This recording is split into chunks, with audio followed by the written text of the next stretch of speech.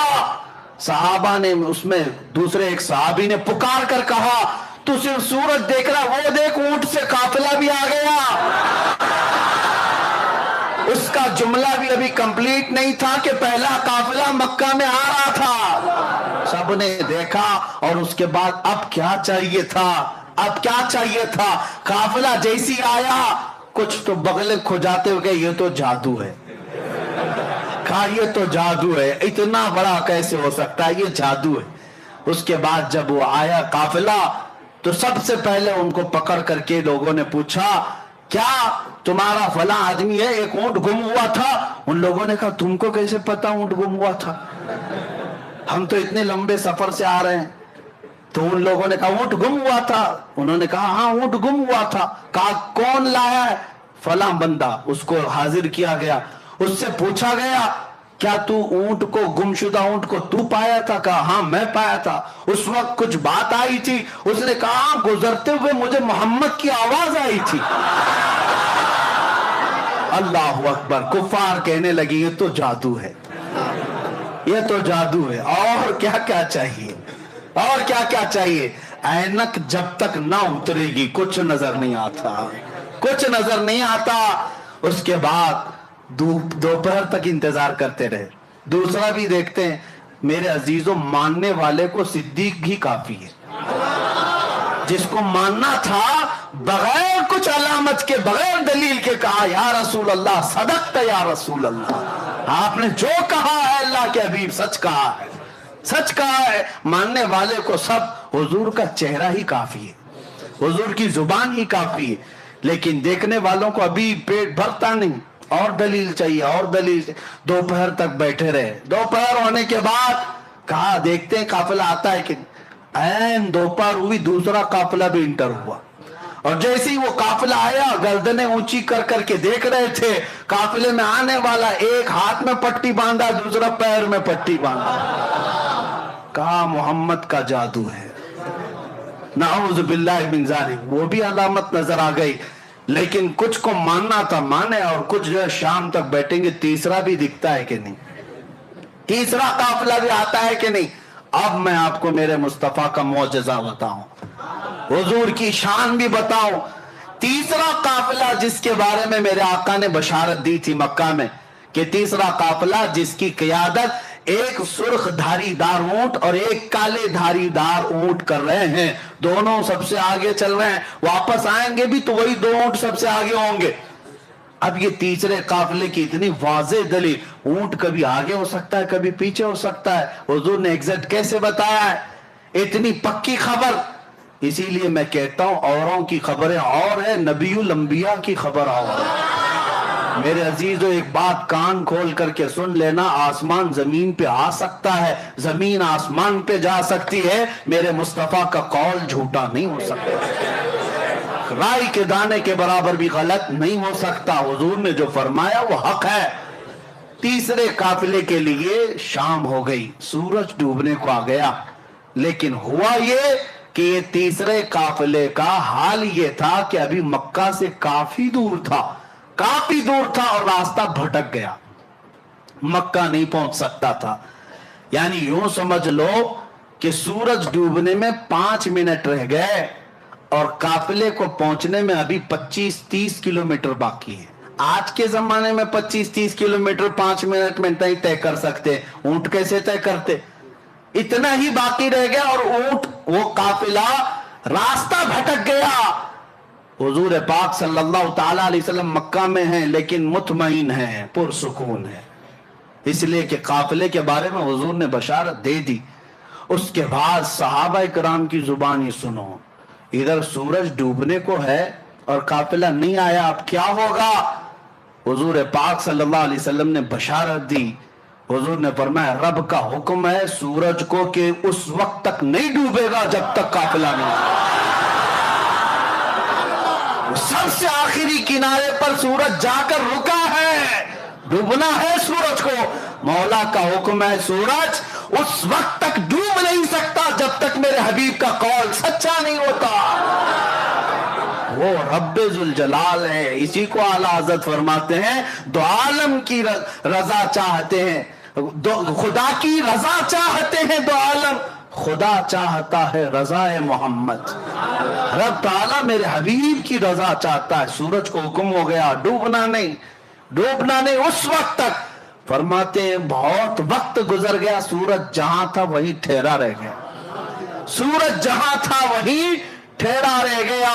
آپ نے معجزہ پلٹ آنے کا تو سنا تھا, مولا علی کی نماز کے لیے سورج پلٹایا گیا, لیکن میرے آقا کا معجزہ یہ ہے جب وہ چاہے پلٹا لے اور جب چاہے ڈوبنے سے روک بھی دے. ہاں, اسی کو حضور تاج الشریعہ رحمت اللہ تعالی علیہ فرماتے ہیں جہاں میں ان کی چلتی ہے, جہاں میں ان کی چلتی ہے وہ دم میں کیا سے کیا کر دیں, زمین کو آسماں کر دیں, سریا کو سرا کر دیں, بھری جنت ہبا کر دیں, نبی مختار کل ہے جسے جو چاہیں عطا کر دیں.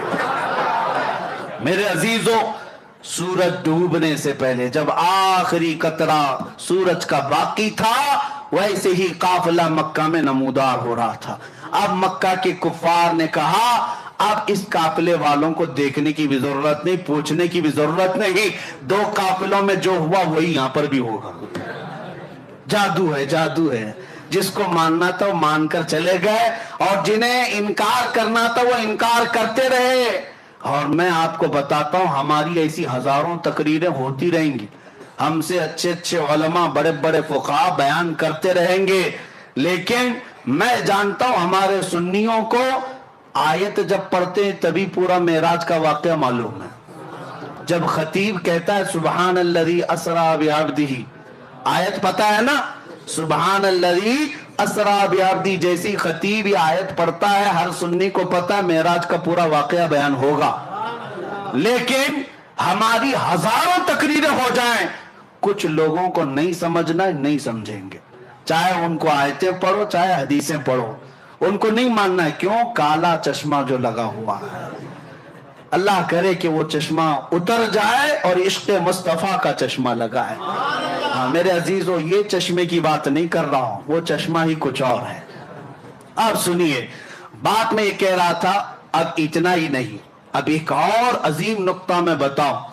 ابو سفیان ابھی ایمان لائے ہوئے نہیں تھے, کافروں میں, یہ روم گئے تھے, ملک روم, وہاں کا بادشاہ عیسائی تھا, عیسائی بادشاہ ہے, اور اس کے دربار میں ابو سفیان کیا شکایتیں لے کر گئے تھے. اس وقت مکہ کے صحابہ اور حضور کے خلاف بہت سارے سوالات وہ وہاں کا عظیم الروم جس کو کہتے ہیں اس نے پوچھتا تھا حضور صلی اللہ علیہ وسلم کے بارے میں. ابو سفیان کو سوال کرتا تھا, پہلے وہ جس محمد کی تم برائی کر رہے ہو پہلے مجھے کچھ سوالوں کے جواب دے دو. پہلے یہ بتاؤ کیا وہ بادشاہوں کے خاندان میں ہے یا اپنے علاقے کے سب سے شریف خاندان میں؟ ابو سفیان کہتے میں چاہتا تو جھوٹ بولتا, لیکن وہاں صحابہ بھی تھے, سب لوگ کہتے کہ جھوٹا آدمی ہے, اور میں جھوٹا ہونا پسند نہیں کرتا تھا. کافر اس وقت کفار مکہ میں سے کہا کہ نہیں وہ بادشاہوں کے خاندان میں تو نہیں, لیکن مکہ کے سب سے شریف خاندان قریش میں. پھر بادشاہ نے پوچھا ان کے ماننے والے غریب ہیں کہ امیر ہیں؟ تو ابو سفیان نے کہا ان کے ماننے والے غریب ہیں. پھر اس نے پوچھا ان کے ساتھ جو جنگیں ہوتی ہیں کبھی شکست کبھی فتح ایسا ہے؟ تو سفیان نے کہا ہاں کبھی شکست کبھی جیت. تقریباً 16-17 سوالات اس عظیم الروم بادشاہ نے جو عیسائی تھا اس نے کیا, اور اس کے بعد ابو سفیان سے وہ بادشاہ کہتا ہے جتنے میں نے سوالات کیے یہ سب پرانی کتابوں میں آخری نبی کی علامتیں بیان کی گئی, اور جو میں نے سوال کیا سب تو نے جواب دیا, یقیناً وہ آخری نبی ہے. ابو سفیان کہتے ہیں کہ میں تو گھبرا گیا, میں تو ان کو ڈیمیج کرنے آیا تھا, میں تو اس بادشاہ کے پاس عظیم الروم ہرقل کے پاس میں یہ کہنے آیا تھا کہ وہ سب سے برے لوگ ہیں اور وہاں مکہ میں فساد مچائے, لیکن اس کی تو بات ہی الگ. اب ابو سفیان کہتے ہیں کہ میرے پاس ایک اور آخری حربہ تھا, ایک آخری ہتھیار تھا کہ ان لوگوں کو میں کہوں اچھا سنو، جتنی علامتیں تم نے سنی وہ الگ بات ہے، ایک ایسا میں قصہ سناتا ہوں جس کے بعد تم ہنس پڑو گے۔ کہا کہ کیا قصہ ہے؟ کہا اسی محمد کا قصہ ہے، وہ ایسا قصہ سناتا ہے جس سے عقلیں ہنسنے لگ جاتی ہیں۔ کہا سنا تو کیا قصہ ہے؟ تو ابو سفیان سنانے لگے۔ وہ کہتے ہیں محمد ایک رات وہ حرم میں سوئے ہوئے تھے اور کوئی فرشتہ آیا اور انہیں اٹھا کر لے گیا، اور وہاں سے وہ بیت المقدس گئے براق کی سواری لے کر، اور وہاں پر جا کر انہوں نے سواری کو باندھ دیا اور بیت المقدس میں جا کر امامت کی۔ پھر آسمان وہ سب سنانے لگے اور پھر اسی وقت دربار میں بیٹھا ہوا 90 سال کا ایک عیسائی پادری، جس کے لیے بادشاہ بھی جھک جاتا تھا، 90 سال کا پادری تھا، وہ وہاں محفل میں بیٹھا ہوا تھا۔ صاحب تو دیکھنے آئے تھے کہ عرب والے کیا نئی خبر لے کر آئے۔ جیسی محفل میں ابو سفیان یہ واقعہ اس لیے سنا رہے تھے کہ ان کو لگ جائے کہ جھوٹا قصہ، کتنا بڑا گڑا ہوا قصہ ہے۔ وہ پادری کھڑا ہو گیا، اچھا یہ بتاؤ یہ تاریخ کیا تھی، یہ تاریخ کیا تھی؟ تو ابو سفیان نے کہا وہ 27 رجب کی تاریخ تھی۔ کہا بادشاہ میرے پاس ایک اور قصہ ہے، میں سنانا چاہتا ہوں۔ بادشاہ نے کہا کیا ہے؟ کہا اس کو اب اتنا قصہ روک دو۔ ابو سفیان نے سنایا، کہا میں بیت المقدس کی خدمت پر مامور پادری ہوں، میں بیت المقدس کا صفائی بھی کرمچاری اور وہاں کے امامت اور دیگر ذمہ داریوں کا متولی ہوں، لیکن جو تاریخ ابو سفیان بتا رہا ہے اس تاریخ کو رات کو میں بیت المقدس کے سارے دروازے بند کرتا ہوں، میں آپ کو بتاتا ہوں ایک رات ایسی آئی تھی اور وہ 27ویں رات ہی تھی شب یہ رجب کی، کہ میں بیت المقدس کا سب سے بڑا دروازہ بند کرنے گیا، کسی طاقت کو لگائے وہ بند ہی نہیں ہوتا تھا، یہاں تک کہ میں اکیلا نہیں، پھر لوگوں کو بلایا، سب کو بلایا، آؤ دروازہ بند کریں، کیونکہ وہ کعبہ تھا اس زمانے کا، سارے لوگ اس کی طرف، بیت المقدس مرکز اور قبلہ ہے، لوگ اس کی طرف منہ کر نماز پڑھتے، عبادت کرتے۔ سب کو بلایا گیا، سبوں نے طاقت لگا دی، دروازے کو نہ ہلنا تھا نہ ہلا۔ وہ پادری کہتا ہے ایسی سخت بات اور تعجب کی بات اس سے پہلے میں دیکھا ہی نہیں۔ تو دروازہ بند نہیں ہوا، تو رات کو ہم سب نے یہ مشورہ کیا چلو اب تھک گئے سو جاتے ہیں، دیکھتے ہیں کل سب بیٹھ کر کے بڑے بڑے علماء کو بلائیں گے اور کیا ہوگا اس پر۔ وہ کہتا ہے وہ عالم تھا اس زمانے کا، 90 سال کی عمر ہو گئی، کہا میں جا کر سو گیا، سب چلے گئے سو گئے۔ صبح جب ہم اٹھ کر کے آئے تو دروازے کو ہلکا ہلانے سے ہی بند ہو گیا، دروازے کو صرف ہاتھ ہی لگایا تو بند ہو گیا۔ میں نے دیکھا یہ ماجرا کیا ہے، یہ ماجرا کیا، رات کو پوری طاقتوں سے بند نہیں ہوا، میں نے دیکھا کچھ الگ مسئلہ ہے۔ تو کہتا ہے اندر قدم رکھا تو بھینی بھینی خوشبو بھی آ رہی تھی، ماحول بدلا لگ رہا تھا، اور اس کے بعد میں نے نظر باہر ڈالی تو دیکھا پتھر میں سوراخ ہے، اور ایسا سوراخ ہے جیسے کسی گھوڑے کی رسی باندھی ہوئی ہے، رسی کا ٹکڑا ٹوٹا ہوا وہاں پر لگا ہوا ہے۔ میں نے دیکھا یہ تعجب کی بات کیا ہے، سارے علماء کو بلا کر پوچھا، سب اس گتھی کو سلجھانے سے رہ گئے، ہم عاجز تھے، اس وقت سے گتھی سلجھ نہیں رہی تھی، ابو سفیان تمہارا شکریہ وہ گتھی بھی سلجھا رہی۔ اللہ اکبر، ابو سفیان منہ لٹکا کہا میں تو یہ قصہ اس لیے سنا رہا تھا کہ میں کہہ دوں کہ سب سے جھوٹا قصہ ہے۔ یہ پادری کیسا ہے کہ کہتا یہی سب سے سچا قصہ ہے، یہی سب سے سچا قصہ ہے۔ کہا یقیناً تم جو کہہ رہے ہو ایسا ہوا ہوگا، اس لیے کہ وہ دروازہ جو کھلا تھا وہ کسی اور کے لیے نہیں، محمد الرسول اللہ کے لیے۔ خود میرے آقا نے، میں نے معراج کا واقعہ شروع کرتے ہی بتایا تھا، حضور نے خود فرمایا جب میں بیت المقدس گیا تھا تو دروازہ کھلا ہوا تھا۔ وہ پادری کہتا ہے اس رات دروازہ کھلا ہی رہ گیا۔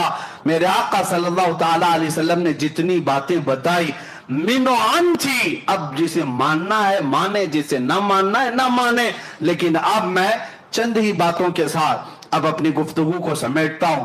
یہ وقت گزرتا جائے گا اور معراج کا واقعہ ختم نہیں ہوگا۔ اب آپ سوچیں، واقعہ سنانے کے لیے راتیں ناکافی، لیکن میرے مصطفیٰ کے لیے سفر کتنا چھوٹا ہے۔ رب تبارک و تعالیٰ یہی اعلیٰ حضرت فاضل بریلوی رضی اللہ تعالیٰ عنہ کے ساتھ ہوا کہ اعلیٰ حضرت بیٹھے ہوئے تھے، ایک صاحب محسن کاکوروی صاحب ایک قصیدہ لکھ کر کے لائے اور کہا کہ میں معراج کا قصیدہ لکھ کر کے لایا، اس میں گنگا جل کاشی متھرا کا ذکر تھا۔ تشبیہ دینے کے لیے شاعر کرتے ہیں، کبھی جو ہے محبوب کو لیلا کہتے ہیں، کبھی اپنے حبیب کو مجنوں کہتے ہیں۔ سب لیلا مجنوں ہوتے نہیں، لیکن نام دیے جاتے ہیں شاعر۔ کبھی جو ہے شراب کا ذکر ہوتا ہے، میں کا ذکر ہوتا ہے، حقیقی یہ دھتورا شراب نہیں ہوتی، لیکن شاعر استعارہ کے طور پر لیتے ہیں۔ اسی طرح وہ کاکوروی صاحب گنگا جل متھرا کاشی سے تشبیہ دیتے ہوئے کہا سفر معراج کا۔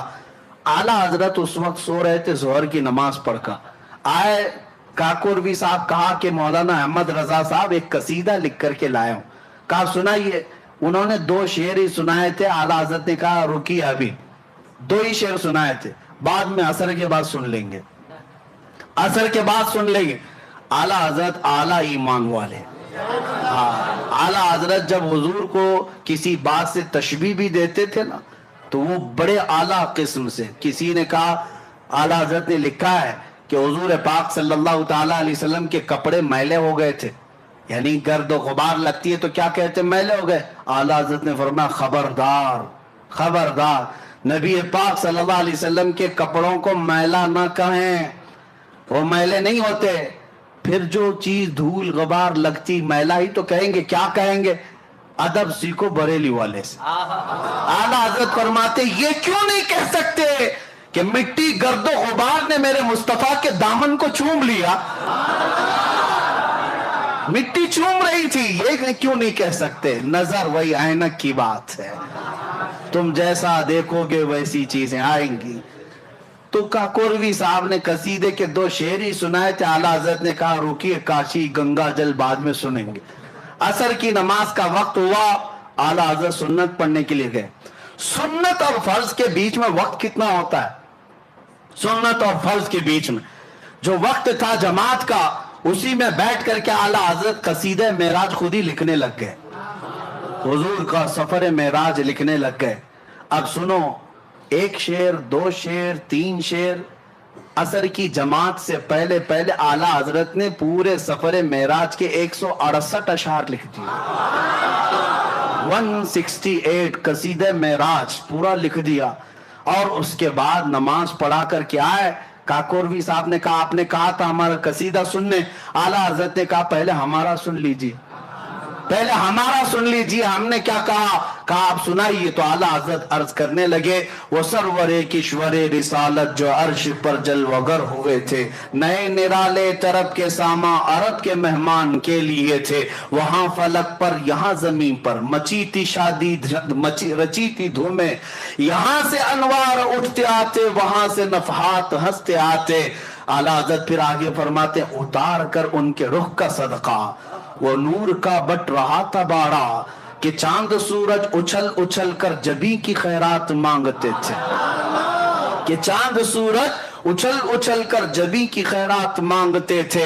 اور تاروں کی طرف آج دیکھتے نا آسمان کے، اعلیٰ حضرت سے پوچھو کیا کہتے یہ تارے کیا ہیں؟ وہی تو اب تک چھلک رہا ہے، وہی تو جوبن ٹپک رہا ہے، ہاں وہی تو اب تک چھلک رہا ہے، وہی تو جوبن ٹپک رہا ہے، نہانے میں جو گرا تھا پانی کٹورے تاروں نے بھر لیے تھے، نہانے میں جو گرا تھا پانی کٹورے تاروں نے بھر لیے تھے، بچا جو تلووں کا ان کے دھون بنا وہ جنت کا رنگ روغن، بچا جو تلووں کا ان کا دھون بنا وہ جنت کا رنگ و روغن، جنہوں نے دولہا کی پائی اترن وہ پھول گلزار نور کے تھے، نماز اقصی میں تھا یہی سر عیاں ہو مانے اول و آخر، کہ صف بستہ پیچھے ہیں حاضر جو سلطنت آگے کر گئے تھے، ضیائیں کچھ عرش پر آئیں کہ ساری قندیلیں جھلملائیں، حضور خورشید کیا چمکتے چراغ منہ اپنا دیکھتے تھے، تبارک اللہ شان تیری تجھی کو زیبا ہے بے نیازی،